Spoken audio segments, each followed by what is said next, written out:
कि माजी में जब भी आईएमएफ के साथ मुआहदा हुआ है तो अवाम के ऊपर बोझ जो है वो ज़्यादा बढ़ा है, कम नहीं हुआ।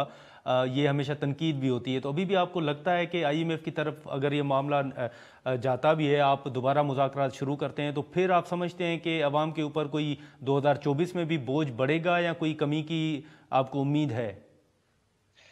आप खुद अच्छा प्रोग्राम लिखिए। आप ऐसा प्रोग्राम लिखिए कि जिसमें जो कंसेशंस और एग्जेम्पशंस अमीर तबके के पास हैं, जो मराहत अमीर तबके को दी हाँ। हुई हैं, जो हमने टैक्स में collection real estate, retail, agriculture से नहीं की, होलसेल से नहीं की, अगर ये सब काम करेंगे तो बोझ तो पड़ेगा एडजस्टमेंट्स का।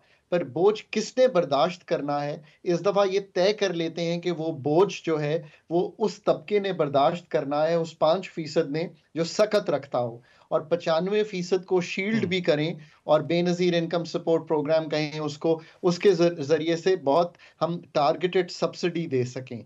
और ये स्ट्रक्चरल जी। प्रोग्राम हो ताकि 1-2 साल में नई नौकरियां पाकिस्तान में बढ़ें, ताकि जो यूथ आ रही है या जो लोग घर बैठे हैं, ताकि हुँ, अनएम्प्लॉयमेंट जो है उसको टारगेट कर सकें।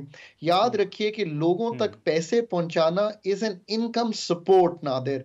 लोगों की जिंदगियां बदलना इज अबाउट इन्फ्लेशन और कॉस्ट ऑफ डूइंग बिजनेस हुँ, को कम रखना। ये दो काम तब होंगे जब आप तय कर लेंगे पाकिस्तान में कि पाकिस्तान के टैक्सेशन को भी सही करेंगे, ग्रोथ आर्किटेक्चर को भी सही करेंगे। ये वो 5 साल डिफिकल्ट काम हैं जो आने वाली हुकूमत ने करने हैं। क्या वो इसके लिए तैयार करने हैं हैं, या ठीक। नहीं, ये उनके मंशूर को देखकर हुँ। बताया जा सकता है।